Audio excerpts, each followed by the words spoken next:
Hello everyone, नमस्कार। बहुत बहुत स्वागत है आप सभी का एक बार फिर से लोधा जी क्लासेस के बीए प्लेटफॉर्म पर। दोस्तों, काफ़ी इंतजार के बाद आज क्लास स्टार्ट हो ही चुकी है बीए फर्स्ट ईयर की। दोस्तों, हमने जैसा कि आपको परसों जो हमने सेशन लिया था इंट्रो वाला, उसमें हमने आपको क्लियर बताया था कि फर्स्ट सेकंड और थर्ड ईयर इन सब्जेक्टों में जितने भी बदलाव हुए हैं न्यू एजुकेशन पॉलिसी के अकॉर्डिंग, उन सभी बदलावों के अकॉर्डिंग जिस सब्जेक्ट में बदलाव हुए हैं उस सब्जेक्ट को हम फिर से नए सिरे से स्टार्ट करेंगे। ठीक है ना। और प्रयास हमारा यही रहेगा कि आपके एग्जाम से पहले आपके सब्जेक्ट कंप्लीट कर लिए जाए।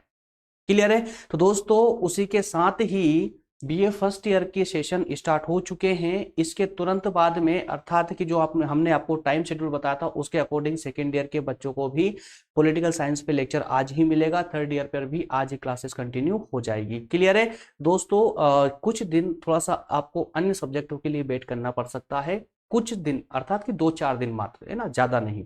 ठीक है। चलिए दोस्तों, तो शुरू करते हैं अपना आज का सेशन। और आज का सेशन पहला सेशन है, इसलिए मैं एक विशेष एडिशनल एक बात बताना चाहता हूं। जो भी स्टूडेंट इस सेशन को देख रहे हैं, देखने के लिए आए हैं, और वो अगर 5 या 10 या 15 मिनट की क्लासेस को में ज्यादा इंटरेस्ट रखते हैं, तो ऐसे छात्रों से मेरा हाथ जोड़ के निवेदन है वो अभी के अभी इस सेशन से जो है चले जाए, मोबाइल से सेशन को बंद कर दे, कोई अन्य क्लास को सर्च करे। हमारा कोई भी सेशन शॉर्ट में नहीं होता है। हम फुल लेंथ और फुल मतलब कि फुल डीप के साथ में आपको हर सब्जेक्ट का हर टॉपिक एनालिसिस करवाते हैं। जिसे एक्चुअल में स्टडी करनी है वही हमारे सेशन को देके, ठीक है ना।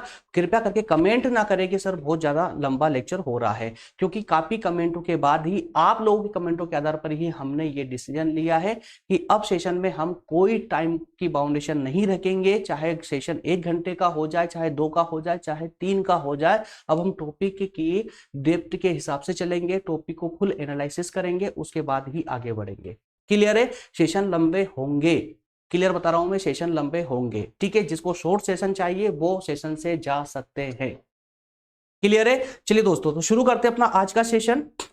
आज का पॉलिटिकल साइंस में, बीए फर्स्ट ईयर की पॉलिटिकल साइंस में राजनीतिक सिद्धांतों वाले सेशन को हमने सबसे पहले उठाया है, सब्जेक्ट को सबसे पहले उठाया है। इसमें क्लास फर्स्ट ही है, क्लास फर्स्ट है। ठीक है। न्यू एजुकेशन पॉलिसी पर बेस्ड है। और आज का हमारा पहला टॉपिक है दोस्तों, राजनीतिक सिद्धांत का अर्थ और महत्व। क्लियर है। चलिए दोस्तों, शुरू करते हैं अपना आज का सेशन। शुरू करें उससे पहले जो पहली बार हमारे सेशन को देख रहे हैं, सेशन को पहली बार आए हैं, उनको मैं स्पष्ट रूप से बता दूं कि दोस्तों, हम अभी तक जो है, आज से जो हम स्टार्ट करने जा रहे हैं बीए फर्स्ट ईयर के स्टूडेंट्स के लिए जो सब्जेक्ट है हमारे, उसमें राजनीतिक सिद्धांत पर ये सेशन हम आज लेकर आ चुके हैं। ठीक है। राजनीतिक सिद्धांत पर सेशन लेकर आ चुके हैं। इसके तुरंत बाद में, कंप्लीट होने के बाद नहीं बल्कि अभी 1-2 दिन के अंदर ही दोस्तों, इन 5 सब्जेक्टों पर राजनीतिक, भारतीय राजनीतिक व्यवस्था, लोक प्रशासन, सिद्धांत एवं व्यवहार, और भारतीय राष्ट्रीय आंदोलन, और राजनीतिक विज्ञान में भारतीय संविधान, इन 5 सब्जेक्टों में फर्स्ट का राजनीतिक सिद्धांत का आपको आज मिल चुका है, आज से कंटिन्यू हो चुका है। ये बाकी के 4 सब्जेक्टों पर भी बहुत जल्दी क्लासेस कंटिन्यू हो जाएगी। इन 5 सब्जेक्टों के लेक्चर आपको एक साथ देखने को मिलेंगे, जिससे कि आपकी पॉलिटिकल साइंस बहुत जल्दी कंप्लीट हो जाए। क्लियर है। चलिए शुरू करते हैं अपना सेशन आज का दोस्तों। फिर से एक नया ऐड आ गया, शुरू करें उससे पहले फिर से नए स्टूडेंट्स के लिए जो पहली बार देख रहे हैं, जिनको नहीं पता है दोस्तों, हमारे ही द्वारा आप लोगों के लिए कॉम्पिटिटिव एग्जाम की तैयारी के लिए विशेष रूप से एक अन्य प्लेटफॉर्म तैयार किया गया है, प्रज्ञान हिंदी के नाम से। किस नाम से दोस्तों? प्रज्ञान हिंदी के नाम से। डिस्क्रिप्शन में इसकी लिंक मिल जाएगी, जहां पर आप यूपीएससी से लेकर की किसी भी दोस्तों स्टेट कॉम्पिटिटिव एग्जाम की तैयारी वहां पे आसानी से कर सकते हैं, फ्री ऑफ कॉस्ट, कोई चार्ज नहीं है। क्लियर है। चलिए अब शुरू करते हैं अपना सेशन आज का। तो दोस्तों, सबसे पहले हम देखेंगे कि आज का जो हमारा सब्जेक्ट है, उस सब्जेक्ट की पहली यूनिट को हमने उठाया है, और पहली यूनिट का नाम क्या है? राजनीतिक सिद्धांत का बोध, जिसके अंतर्गत दोस्तों हमें 4 विशेष टॉपिकों को पढ़ना है, जिसमें पहला टॉपिक हमने आज उठा लिया है, अर्थ महत्व को आज हम पढ़ेंगे। उसके तुरंत बाद में दोस्तों हमें दृष्टिकोण पढ़ना है, राजनीति के अध्ययन का दृष्टिकोण, अर्थात कि राजनीति का अध्ययन किस किस दृष्टिकोण से किया जा सकता सकता है और किया जाता है। उसके तुरंत बाद में हम राजनीति से संबंधित कुछ शब्दों को भी साथ में इसको पढ़ेंगे, जैसे राजनीति विज्ञान। राजनीति विज्ञान अर्थात कि राजनीति विज्ञान विज्ञान है या नहीं है, तो कंपैरिजन करेंगे इसमें। इसके बाद में राजनीतिक दर्शन को देखेंगे, ठीक है, राजनीतिक सिद्धांत। उसके तुरंत बाद में राजनीतिक विचार और राजनीति, और लास्ट हमारा 4 टॉपिक होगा विचारधाराओं का परिचय। क्लियर है? चलिए शुरू करते हैं। तो दोस्तों आज का जो हमारा टॉपिक है राजनीतिक सिद्धांत का बोध, जिसमें हमें अर्थ और महत्व पढ़ना है। तो इस पूरे में हमें आज का पूरा लेक्चर हमारा किस पर बेस्ड होगा, किन पॉइंटों पर बेस्ड होगा? तो वो पॉइंट है दोस्तों हमारे, सबसे पहले हम डिस्कस करेंगे राजनीतिक सिद्धांत के अर्थ पर। सबसे पहले हम राजनीतिक सिद्धांत का अर्थ समझेंगे। क्लियर है? उसके तुरंत बाद में राजनीतिक सिद्धांत की कुछ विशेषताएं, और उसके तुरंत बाद महत्व, और लास्ट में दोस्तों मूल्यांकन भी इसका करेंगे, निष्कर्ष भी देखेंगे।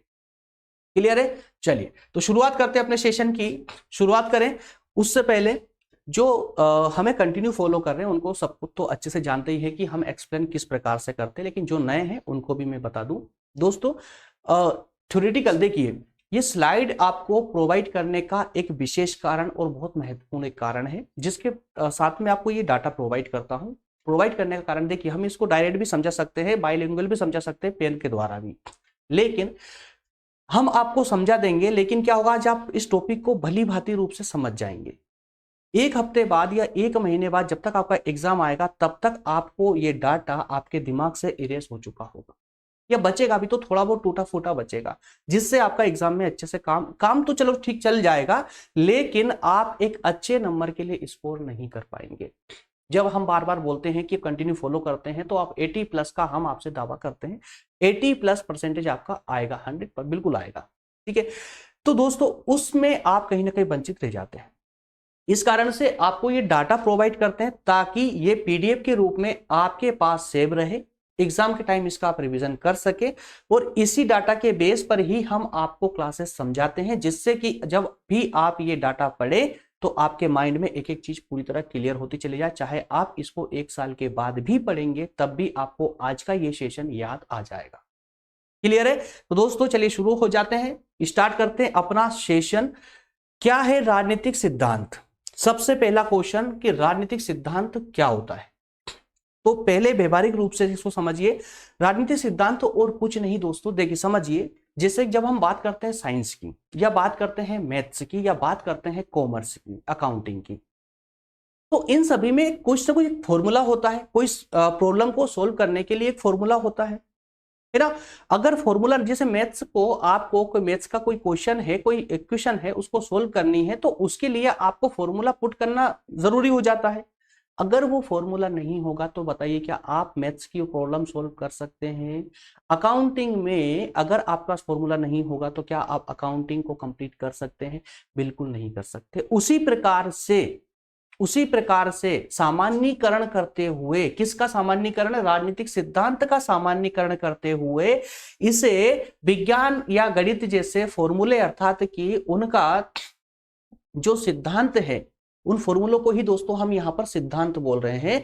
तो इन सिद्धांतों को वहां पर रिलेट करने का विशेष कारण है। रिलेट करने को ही हम या क्या कह रहे हैं? सामान्यीकरण कह रहे हैं। ठीक है, राजनीतिक सिद्धांत को अन्य विज्ञान के सिद्धांतों के साथ सामान्यीकरण करना, उनके जैसा बनाना। क्लियर है ना? तो यहां पर आप एक शब्द समझ चुके हैं, सामान्यीकरण, है ना। आगे आपको बहुत परेशान करेगा सामान्यीकरण, इस कारण से हमने आपको अभी सामान्यीकरण का अर्थ समझाया है। क्लियर हो गया? चलिए अब शुरू करते हैं। राजनीतिक सिद्धांत 2 शब्दों से मिलकर बना है, राजनीति और सिद्धांत। किसके से दोस्तों? राजनीति और सिद्धांत से। ठीक है ना। तो राजनीति और सिद्धांत से देखिए, तो राजनीति के बारे में तो हम पहले भी काफी पढ़ चुके हैं और आगे भी डिस्कस करेंगे, परंतु राजनीति सिद्धांत को अच्छे से समझने से पहले अगर हम सिद्धांत को अच्छे से समझ लें तो हमारा पूरे राजनीतिक सिद्धांत का अर्थ पूरी तरह से क्लियर हो जाएगा। क्लियर है? तो चलिए आइए दोस्तों, यहां बताया गया है कि जो राजनीतिक सिद्धांत है ये सभ्य समाज जाति की प्रगति का एक आवश्यक क्या माना गया है? उपकरण माना गया है। क्या बताया गया दोस्तों? उपकरण बताया गया है। मतलब ये कि जिस प्रकार से विज्ञान में फॉर्मूले होते हैं, उसके विज्ञान के अपने सिद्धांत होते हैं जिससे कि उनकी प्रॉब्लम सोल्व होती है, उसी प्रकार से राजनीति के अंदर भी, या कहें कि राजनीतिक समाज के अंदर भी कुछ सिद्धांत होने चाहिए, कुछ सिद्धांत होने चाहिए जिससे समाज में रहने वाले लोग व्यवस्थित रूप से अपना जीवन यापन कर सके। क्लियर है ना? तो इसी चीज को दोस्तों यहां बताया गया है कि सभ्य समाज जाति, मतलब कि जब सिद्धांत होंगे समाज में तो जो मानव जाति है वो सभ्यता के साथ अपना जीवन यापन करेगी। क्लियर है? तो इसी के साथ में अब सिद्धांत को हम कुछ अर्थों से अर्थ समझते हैं कि सिद्धांत का जो अर्थ है दोस्तों वो कहां से आया है, सिद्धांत शब्द कहां से आया है। तो जो ये सिद्धांत शब्द है ये अंग्रेजी के थ्योरी वर्ड से आया है। कहां से? अंग्रेजी के थ्योरी वर्ड से आया है। और ये अंग्रेजी का थ्योरी वर्ड जो है यूनानी भाषा से आया। कहां से आया दोस्तों? यूनानी भाषा से आया है। यूनानी शब्द थोरिया से इसकी उत्पत्ति हुई है। कहां से? यूनानी शब्द थोरिया से इसकी उत्पत्ति हुई है। और इस थोरिया का अर्थ यूनान की भाषा के अनुसार थोरिया का अर्थ होता था समझने की दृष्टि। क्या है? समझने की दृष्टि। अब आगे वहीं पे सिद्धांत क्या? राजनीति के अंदर सिद्धांत का होना परम आवश्यक है, क्योंकि जब अगर राजनीतिक समाज में सिद्धांत नहीं होंगे तो राजनीतिक जो व्यवहार है लोगों का उसको समझना असंभव हो जाएगा। ठीक है ना? तो समाज को व्यवस्थित फॉर्मेट में व्यवस्थित रूप से चलाने के लिए सिद्धांत का होना आवश्यक है। उस सिद्धांत की उत्पत्ति आपने देखी, सिद्धांत हिंदी शब्द है। तो हिंदी शब्द कहां से आया है दोस्तों? अंग्रेजी शब्द से आया। अंग्रेजी में क्या है? थ्योरी है। ठीक है। और इस अंग्रेजी शब्द थ्योरी की उत्पत्ति कहां से हुई है? तो यूनानी भाषा जो थी, यूनानी शब्द कहेंगे हम यहां पर, तो थ्योरिया से हुई थी। ठीक है। और इस थ्योरिया का अर्थ होता था समझने की दृष्टि या मानसिक दृष्टि। क्या था? समझने की दृष्टि या फिर मानसिक दृष्टि। ठीक है। अब ये जो समझने की दृष्टि है ये क्या शो करती थी? अरे किसी वस्तु का अस्तित्व शो करती थी या उस वस्तु के अस्तित्व में होने के कारण को प्रकट करती थी। क्लियर है? चलिए, तो दोस्तों अब यहां पर हम सिद्धांत पर हमारी कहानी अटक चुकी है कि सिद्धांत को हम समझना है। सिद्धांत का हमने अर्थ तो समझ लिया है, एक व्यवहारिक रूप से अर्थ समझ लिया, लेकिन अब हमें सिद्धांत को अच्छे से समझने के लिए अभी क्या देखा हमने? सिद्धांत का बेसिक जो अर्थ होता है, इनिशियल जो अर्थ होता है, क्या होता है? समझने की दृष्टि। तो समझने की दृष्टि अर्थात क्या हुआ? एक दृष्टिकोण। सिद्धांत का एक इनिशियल अर्थ क्या हुआ? समझने की दृष्टि। कहां से निकला? ये थ्योरिया से, जो यूनानी शब्द का है। क्लियर है ना? तो उसका अर्थ निकल रहा आपका समझने की दृष्टि। तो समझने की दृष्टि को हम बेसिक रूप से क्या बोलेंगे? एक दृष्टिकोण। तो इसका मतलब क्या हुआ कि भाई अगर आपको सिद्धांत समझना है तो एक बार दृष्टिकोण पर भी नजर डाल लें, दृष्टिकोण को भी समझ लें कि दृष्टिकोण होता क्या है। तो उस दृष्टिकोण से आपको सिद्धांत समझ आ जाएगा। और जब सिद्धांत समझ लेंगे तो राजनीतिक सिद्धांत में आपको कोई आपत्ति नहीं रहेगी। ठीक है ना? चलिए, तो अब आगे देखते हैं दोस्तों कि दृष्टिकोण को समझना हमारे लिए आवश्यक हो जाता है। तो दृष्टिकोण क्या होता है? जरा पेन ले ले, फिर दृष्टिकोण पर आते हैं। अरे रे रे रे, वापस नहीं जाना, वापस आइए। ओके, चलो पेन लेते हैं, फिर समझते हैं।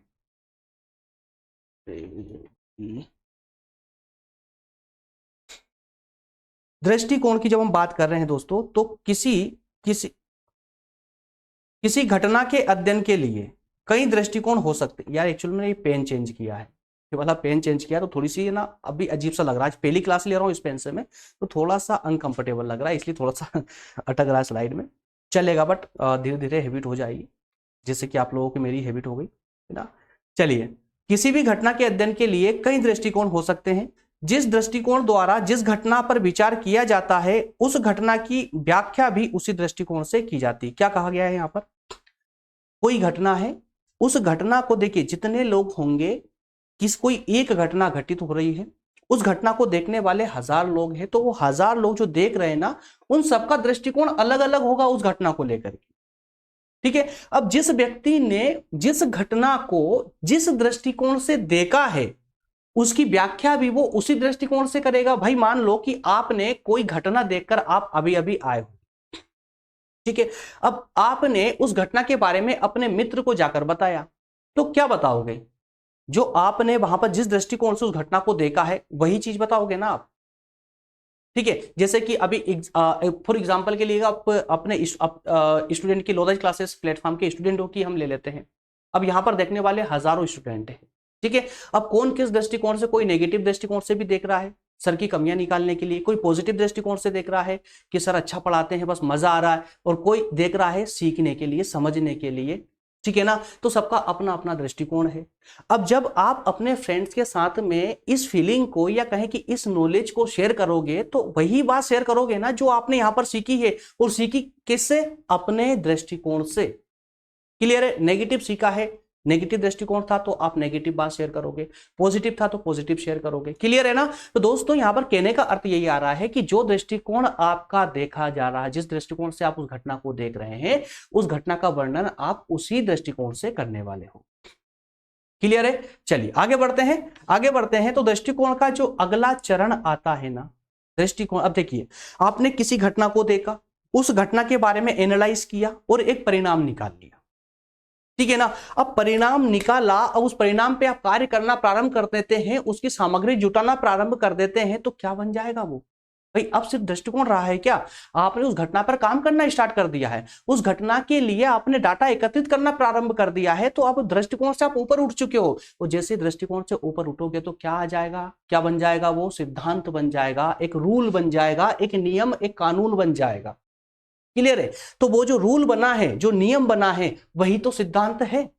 तो इसका मतलब क्या हुआ कि दृष्टिकोण का अगला चरण ही क्या होता है, सिद्धांत होता है, ठीक है ना। चलिए आगे बढ़ते हैं, आगे बढ़ते हैं। तो किसी भी विज्ञान के नियमों की व्याख्या, अब देखिए जरा यहां पर समझिए, जरा एक कंपैरिजन किया गया है विज्ञान के साथ में, किसके साथ, साइंस के साथ में। कैसे कि अगर जब हम विज्ञान के नियमों की बात करें, रूल्स की बात करें, विज्ञान के रूल्स की बात, नियमों की बात करें, तो व्याख्या ही क्या होती, सिद्धांत होती है। भाई देखिए विज्ञान साइंस के अंदर भी तो जो बातें की जाती है वो किस प्रकार से एज अ प्रूफ की जाती है, कुछ ऐसी घटनाओं के साथ में ऐसा एनालाइज किया जाता है विज्ञान के अंदर, जिस डाटा को आप किसी के सामने भी रख सकते हो, है ना, और कोई भी व्यक्ति उसको प्रूव कर सकता है। क्लियर है ना। तो यहां पर वही कहने का प्रयास किया गया है कि विज्ञान के जो नियम होते हैं उनकी जो व्याख्या की जाती है ना, वो सिद्धांत कहलाते हैं। वो सिद्धांत वे अनुमान होते हैं जो किसी मूल घटना, मूल कारणों की विवेचना करते हैं, किसी मूल कारणों की, मतलब कोई घटना घटी है तो उस घटना, किस कारण से वो घटना घटी है, उन कारणों की विवेचना करते हैं। सिद्धांत का मुख्य कार्य क्या होता है, व्याख्या करना होता है। क्या होता है, सिद्धांत का सबसे प्रमुख कार्य जो होता है वो व्याख्या करना ही होता है, ठीक है ना। तो अतः राजनीतिक सिद्धांत से अभिप्राय, राजनीतिक सिद्धांत से अभिप्राय राजनीतिक व्यवस्था के उस सामान्य सिद्धांत से है जो उन संबंधित सभी तथ्यों, परिकल्पनाओं आदि की व्याख्या करता। सिंपल सी बात है यार कि यहां पर इस स्लाइड में आपने क्या सीखा कि दृष्टिकोण जब अपने आप में परिपक्व हो जाता है, दृष्टिकोण जब आप अपने आप में परिपूर्ण हो जाता है, तो वो सिद्धांत का रूप धारण कर लेता है। उस सिद्धांत का सबसे प्रमुख कार्य क्या होता है, व्याख्या करना। दैट्स ऑल, व्याख्या करना। क्लियर है। चलिए आगे बढ़ते हैं, आगे बढ़ते हैं। राजनीतिक सिद्धांत की जब हम बात कर रहे हैं कि जो राजनीतिक सिद्धांत है जब दृष्टिकोण से सिद्धांत में कन्वर्ट हुए हैं, तो उन सिद्धांतों को भी हम यह दो भागों में बांट सकते हैं। बेसिक बात कर रहे हैं, अभी कोई प्रकार नया डिस्कस नहीं कर रहे हैं, सिर्फ सिद्धांत को समझने के लिए, ताकि उसको मूल रूप से समझा जा सके, जड़ से समझा जा सके, जिससे आप भूले नहीं। तो जो सिद्धांत होते हैं दोस्तों, उन्हें दो रूपों में कन्वर्ट किया गया है, बांटा गया है। वो दो रूप कौन कौन से, बेसिक है, ज्यादा डिफरेंस नहीं है इनके अंदर। एक है आपका आदर्शी सिद्धांत। क्या है दोस्तों, आदर्शी सिद्धांत। एक है आपका आदर्शी सिद्धांत, आदर्शी सिद्धांत, ठीक है। अब ये आदर्शी सिद्धांत, और दूसरा है अनुभविक सिद्धांत। अब इसको पहले समझ लीजिए, बेसिक रूप से समझ लीजिए, कुछ भी नहीं है। देखिए आदर्शी सिद्धांत का अर्थ क्या हुआ कि आपने कोई घटना देखी, ठीक है ना, उस घटना को देख करके बिना कुछ किए, अभी आपने घटना को देखा और उस घटना का सॉल्यूशन निकालने का प्रयास कर रहे हैं। आपकी जो नियत है वो उस घटना की, उस प्रॉब्लम का सॉल्यूशन निकालने की है, ठीक है ना। तो अब आप सोच रहे हैं कि इसका प्रॉब्लम किस प्रकार से फाइंड आउट किया जाए, कैसे निकाला जाए, ठीक है।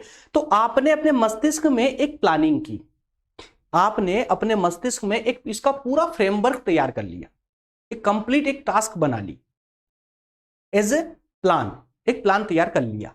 अब वो प्लान तैयार करने के बाद में आपने उसको एग्जीक्यूट कर दिया।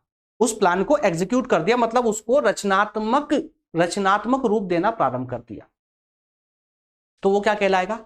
आदर्शी सिद्धांत। ये एक आदर्शी सिद्धांत होता है।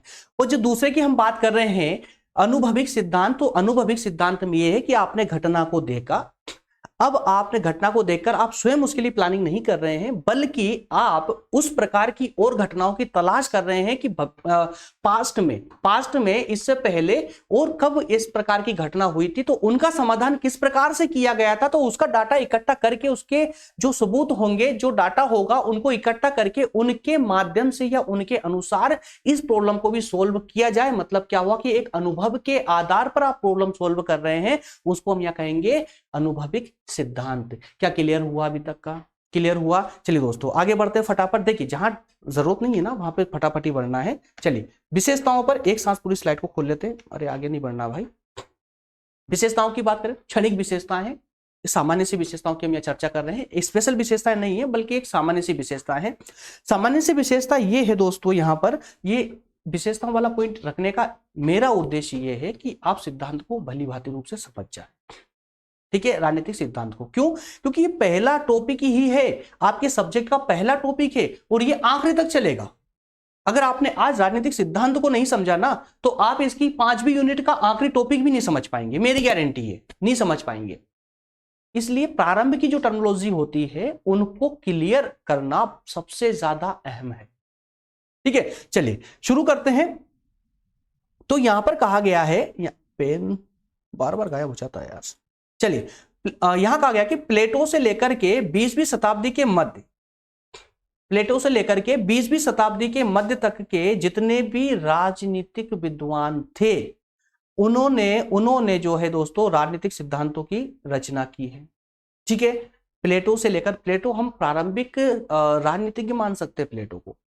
ठीक है, तो प्लेटो से लेकर के 20वीं शताब्दी के मध्य तक के जितने भी विद्वान रहे हैं, उन सब ने राजनीतिक सिद्धांतों की व्याख्या की है, रचना की है।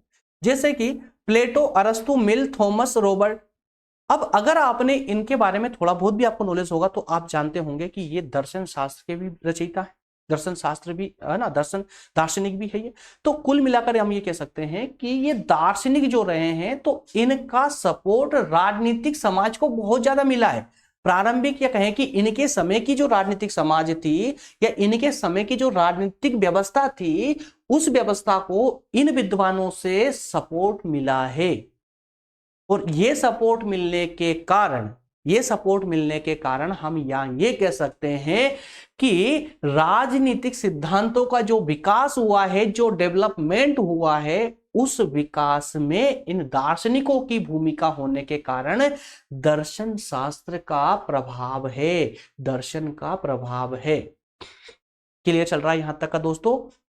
देखिए स्लाइड को पढ़िए, हमने स्लाइड से अलग कुछ भी नहीं बोला है। देखिए राज्य की राजनीतिक समाज की समस्याओं के, अब देखिए राज्य की जो राजनीतिक समाज, उसकी जो समस्या, उस पर वाद विवाद हुए, विचार विमर्श हुए, तो राज्य की इन समस्याओं का दार्शनिक समाधान होने लगा।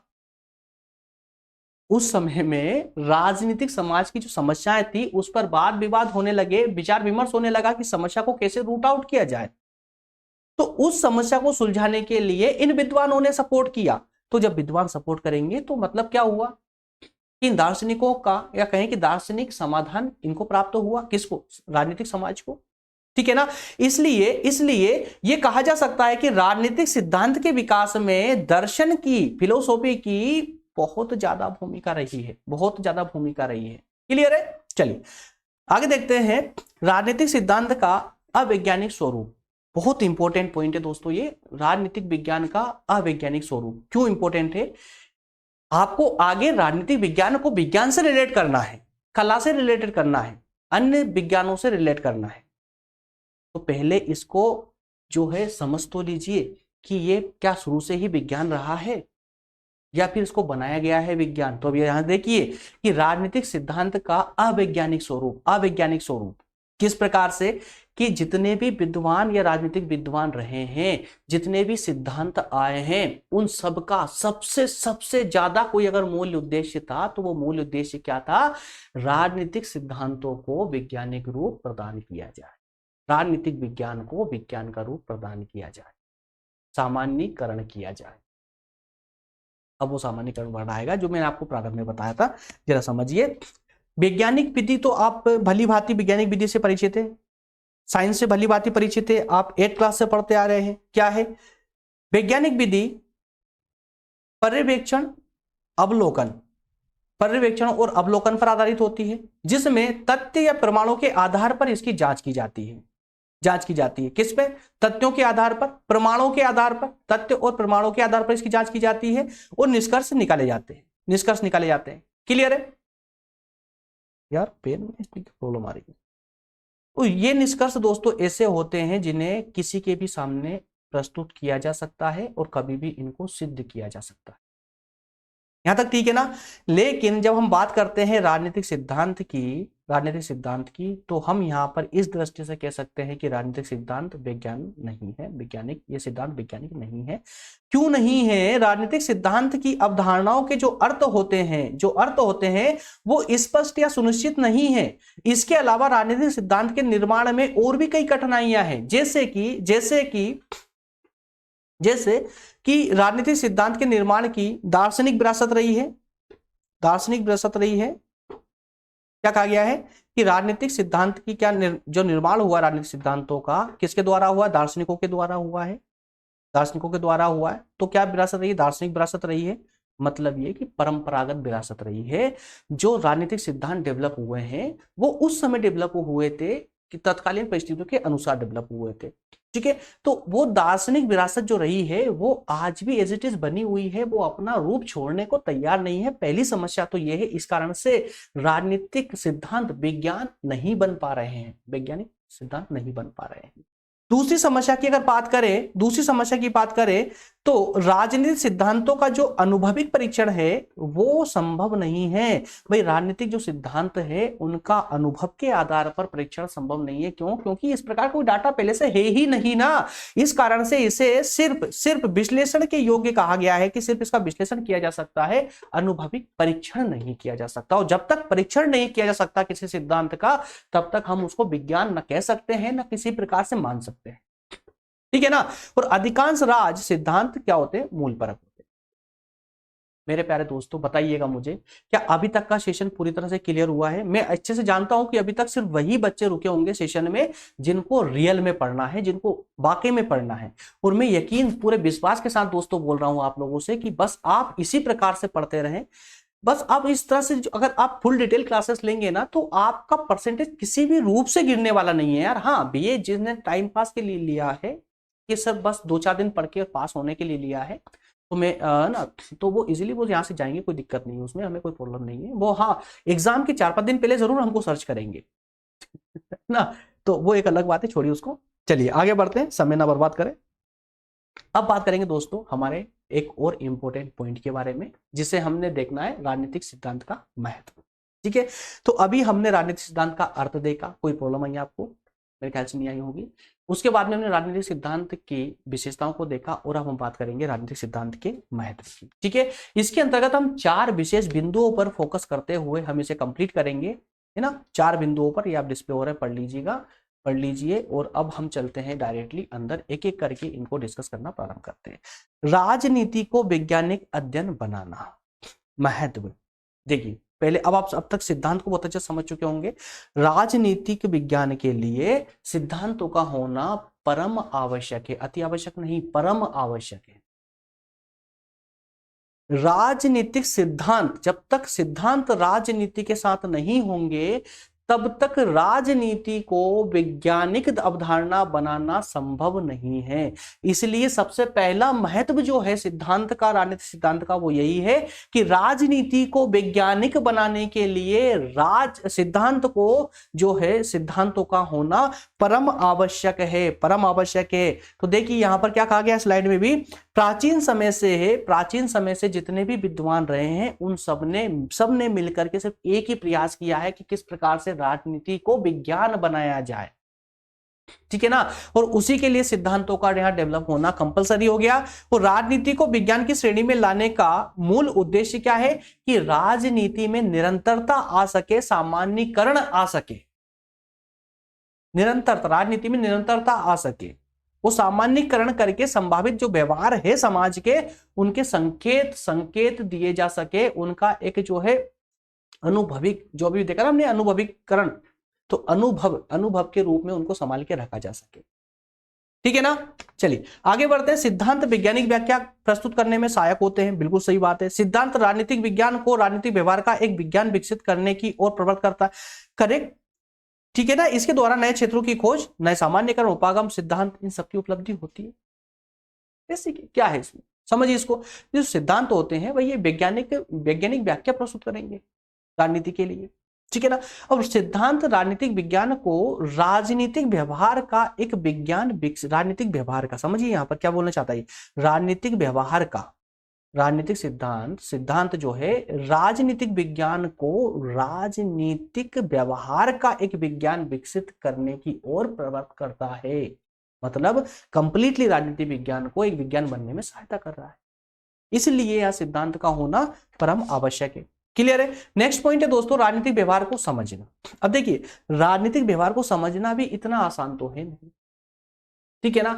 राजनीतिक व्यवहार को समझना मतलब कि समाज में रहने वाले हर एक जो पॉपुलेशन है, जो जनसंख्या है, जो मानव जाति है, उस मानव जाति के व्यवहार को समझना कि वो राजनीति को लेकर के कैसी धारणा रखता है।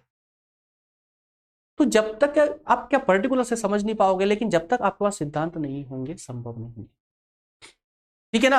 राजनीति शास्त्रियों का एक ये उत्तरदायित्व है, किसका, राजनीति जी हाँ बिल्कुल भाई, राजनीति शास्त्रियों का उत्तरदायित्व है ये कि सिद्धांत को जो है समाज तक पहुंचा पाए। जब समाज तक पहुंचेगा, राजनीति समाज तक पहुंचेगा, तभी तो सिद्धांत डेवलप होंगे ना वहां पर, ठीक है ना। तो राजनीति शास्त्रियों का ये एक उद्देश्य होता है कि ये दायित्व होता है कि राजनीतिक प्रक्रियाओं का वैज्ञानिक विश्लेषण करके राजनीतिक व्यवहार के संबंध में सामान्यीकरण प्रस्तुत करे, और इसके लिए राजनीतिक सिद्धांत का बहुत ज्यादा महत्व है।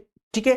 नेक्स्ट है राजनीति में स्वायत्त अनुशासन लाने के लिए। तो राजनीति विज्ञान को एक स्वायत्त अनुशासन के रूप में प्रतिष्ठित करने के लिए राजनीति सिद्धांत अनिवार्य है। ठीक है। स्वायत्त अनुशासन मतलब जिस पर किसी का दबाव ना हो, एक स्वतंत्र अनुशासन हम कह सकते हैं। एक स्वतंत्र अनुशासन लाने के लिए सिद्धांतों का होना परम आवश्यक है। सिद्धांत पर ही इस विषय में एकीकरण, सामंजस्य, वैज्ञानिकता लाना तथा अन्य शोध संभावनाएं निर्भर करती, ठीक है। चलिए, और नेक्स्ट एंड लास्ट इसका महत्व का पॉइंट है, राजनीतिक दिशा निर्देश का कार्य करता है। कोई कहने में कोई अतिशयोक्ति नहीं है, बिल्कुल। सिद्धांत जो है पूरी राजनीति को ही एक दिशा निर्देश देता है, एक दिशा प्रदान करते हुए दिशा निर्देश देता है, अर्थात दिशा निर्देशक का कार्य करता है। कौन, सिद्धांत। क्लियर ना। तो सिद्धांत जो है राजनीति में एक दिशा सूचक की भूमिका निभाता है, तथ्य संग्रह और शोध की को प्रेरणा और दिशा प्रदान करता है। तथ्य संग्रह करने पर और नई शोध करने पर भी ये जो है एक नॉलेज प्रदान करता है इसको। क्लियर है। चलिए दोस्तों, तो आपकी आंसर राइटिंग के लिए अब आपका एक पूरा स्ट्रक्चर भी बनकर कंप्लीट हो चुका है। सबसे पहले हमने अर्थ की बात की है, उसके बाद में छोटे छोटे कुछ पॉइंट उसमें डाल दिए गए हैं, फिर विशेषताओं पर चर्चा कर ली, उसके बाद महत्व पर चर्चा कर ली, और लास्ट में जो आपको एग्जाम में लिखना होता है निष्कर्ष, कि पूरे इस अध्ययन का निष्कर्ष क्या निकलता है। चलिए निष्कर्ष भी दोस्तों, अब आप इससे ज्यादा तो आपको क्या मिलेगा, और है ना, निष्कर्ष भी आपको डिस्कस करवा रहे हैं, जबकि ये कोई विशेष काम नहीं है, ये हमारा काम नहीं था, बट फिर भी आप समझिए इसको संक्षेप में। चलिए पेन फिर से लेना ही पड़ेगा। संक्षेप में राजनीति शास्त्र में ऐसे व्यापक सिद्धांतों की तलाश की जा रही है, जरा समझिए। अरे कहां जा रहे हो यार। संक्षेप में राजनीति शास्त्र में ऐसे व्यापक सिद्धांतों की, क्या व्यापक सिद्धांतों की तलाश की जा रही है जो संपूर्ण विश्व की राजनीतिक व्यवहार को मोटे रूप से समझने में सहायता कर सके। मतलब ये कि पूरे विश्व में इस बात की चर्चा है कि सिद्धांत ऐसे होने चाहिए जो पूरे विश्व की राजनीति को हमें मोटे मोटे रूप से एक बेसिक फॉर्मेट के रूप में समझा सके, समझने में सहायता कर सके। वैसे हर शास्त्र का अंतिम उद्देश्य, चाहे कोई सा भी शास्त्र हो, उसका अंतिम उद्देश्य ही सिद्धांत डेवलप करना होता है, सिद्धांतों का डेवलपमेंट होता है। चाहे कोई सा भी शास्त्र हो, उसका अंतिम उद्देश्य क्या होता है, सिद्धांत लाना, सिद्धांत डेवलप करना, रूल्स बनाना, ठीक है ना। अब इसको अगर आप थोड़ा सा और डीप जाकर समझेंगे, तो आप अपनी रियल लाइफ में डीप जाकर समझेंगे ना, तो भी आप महसूस करेंगे कि जी हाँ भाई, किसी भी रूल का, किसी भी कानून का, चाहे कोई सा भी रूल हो, हर एक का एक अंतिम लक्ष्य, उद्देश्य यही होता है कि क्या उद्देश्य, कि वहां उसका एक सिद्धांत डेवलप हो जाए। सिद्धांत जब डेवलप होते हैं तो वो जिसके लिए हमने सिद्धांत को डेवलप किया है वो उसका जो व्यवहार होता है ना वो पूरी तरह व्यवस्थित हो जाता है, पूरी तरह व्यवस्थित हो जाता है, ठीक है ना। तो एक अच्छे सिद्धांत से क्या होता है, देखिए समझिए, एक अच्छे सिद्धांत से सिद्धांतीकरण को और भी अधिक गति मिल जाती है, ठीक है। विज्ञान और तकनीकी के क्षेत्र में बढ़ती हुई प्रगति को देख करके, विज्ञान और तकनीकी का जो विकास हो रहा है उसको देखकर तो समझ लीजिए कि राज सिद्धांत होना बहुत ही ज्यादा जरूरी है, क्योंकि अब विज्ञान इतनी प्रगति कर रहा है कि अब हर किसी के बस की बात नहीं है कि उसमें जो फ्रॉड हो रहा है उसको रोका जा सके। क्लियर है, आज पूरे वर्ल्ड में फ्रॉड इतना भयानक रूप से अपने पैर पसार चुका है, उसको रोकना आम बात नहीं है। इसलिए प्रशासन का भी स्ट्रोंग होना जरूरी है। प्रशासन में अगर सिद्धांत होंगे, मजबूत सिद्धांत होंगे तो उसका समाधान किया जा सकता है, अन्यथा नहीं। वो यही बात यहां पर कही गई है। मतलब कुल रूप से अगर इसका एक निचोड़ देखा जाए तो निचोड़ यही होगा कि राजनीति में सिद्धांतों का होना परम आवश्यक है, जिसके द्वारा राजनीतिक समाज की सभी समस्याओं का वैज्ञानिक आधार पर समाधान किया जा सके। That's all. क्लियर हुआ दोस्तों? अगर अब तक कोई कंफ्यूजन, वैसे तो मेरे ख्याल से कंफ्यूजन कुछ भी नहीं बची होगी, सब क्लियर हो चुका होगा। सेशन के लास्ट में दोस्तों आज के इस टॉपिक से संबंधित कुछ प्रश्न हैं, इनको नोट डाउन कर लीजिएगा, आप लोग नोट डाउन कर लीजिएगा। इन सभी प्रश्नों के उत्तर आपको आज के इस टॉपिक में कंप्लीटली मिल जाएंगे। और मैं एक बात और एडिशनली बोल दूं आप लोगों से, जब मैं आपको मॉडल पेपर डिस्कस करवाता हूं दोस्तों तो उस समय आपको आंसर नहीं देता हूं, सिर्फ क्वेश्चन बताता हूं। क्वेश्चन यहीं से लिए जाते हैं, कहीं अलग से लेकर नहीं आता हूं मैं, अमेरिका लंदन से लेकर नहीं आता हूं आप लोगों के लिए। क्वेश्चन यहीं से लिए जाते हैं दोस्तों। आपको कंप्लीट यूनिट में आपको कंप्लीट करवा रहा हूं ना, तो ये जो टॉपिक, ये जो क्वेश्चन आपको दिख रहे हैं, ये सारे क्वेश्चन आप ले लीजिए, नोट डाउन कर लीजिए। इन सारे क्वेश्चनों के आंसर देखिए, मैं आपको पीडीएफ जो है इसी क्लास का पीडीएफ, टॉपिक का पीडीएफ आपको डिस्क्रिप्शन में दे रहा हूं। हर क्लास का पीडीएफ आपको डिस्क्रिप्शन में मिलेगा, तो वहां से पीडीएफ डाउनलोड करके और अब इनके आंसर देखिए कहां से आप कौन सा आंसर कोड करोगे। क्लियर है? इतनी मेहनत आपको थोड़ी करनी पड़ेगी। चलिए दोस्तों, मिलेंगे नेक्स्ट सेशन में। और अगला जो टॉपिक होगा हमारा, अगला टॉपिक होगा वो क्या होने वाला भाई, जरा हमको भी दिख जाए। आपको पहले बता चुका था वैसे दृष्टिकोण, ठीक है ना। सिद्धांत के बाद में क्या आएगा, दृष्टिकोण आएगा ना, तो दृष्टिकोण ही हमारा अगला टॉपिक होगा। फर्स्ट यूनिट का सेकंड टॉपिक पर हम चर्चा करेंगे, ठीक है, नेक्स्ट क्लास में। चलिए दोस्तों, मिलते हैं नेक्स्ट सेशन में। अच्छा, जाए उससे पहले एक छोटी सी बात आपको बोल दे कि जिन दोस्तों ने अभी तक टेलीग्राम को जो है ज्वाइन नहीं किया हो ना, तो दोस्तों डिस्क्रिप्शन में लिंक है यार, टेलीग्राम को जरूर ज्वाइन कर ले। सारे नोट्स आपको वहीं मिलेंगे। मैं कमेंट में बताइए, आप ये यूट्यूब पे कमेंट में कैसे नोट्स प्रोवाइड करूंगा आप लोगों को। कोई भी लिंक आपको बार बार यार वहां से लिंक लेना है ना, गूगल से लिंक लेना, फिर आपको कमेंट में आपको पेस्ट वगैरह करना, ये सब वो कितने स्टूडेंट को कर पाऊंगा दोस्तों मैं। क्वांटिटी ज्यादा है ना, 2-4-10 हजार भी होते तो चलो ठीक है, मैं थोड़ा टाइम निकाल लेता। बट अभी फिलहाल 35,000 समथिंग है यार, 30 से 35,000 के समथिंग है, पता नहीं कुछ इसके आसपास ही होंगे। तो इतने सारे स्टूडेंटों को मैं कैसे, तो उन सबके लिए एक ही प्लेटफॉर्म मैंने तैयार कर दिया है, टेलीग्राम। और टेलीग्राम पर एक बार ही हमको वहां पर अपलोड करना होता है, जहां से आप आसानी से सभी नोट्सों को, जो आपको चाहिए, लेक्चर को देख सकते हैं, आपको नोट्स चाहिए नोट्स दे सकते हैं। कोई न्यू इन्फॉर्मेशन हो तो मुझे पर्टिकुलर सबके घर पर नोट कर करके जाकर देने की जरूरत नहीं पड़ती है, बल्कि आपको टेलीग्राम पर सबको एक साथ मिल जाता है। ठीक है दोस्तों, तो टेलीग्राम को जरूर ज्वाइन करें। अगर आपको हमारी क्लासेस अच्छी लगती है, बेनिफिशियल लगती है, तो बिल्कुल इसको ज्वाइन कीजिएगा। ज्वाइन करने के साथ ही आपको जो है दोस्तों सभी नोट्स आपको वहां प्रोवाइड हो जाया करेंगे। चलिए दोस्तों, मिलेंगे नेक्स्ट सेशन में, तब तक आप सभी का बहुत बहुत धन्यवाद। Thank you.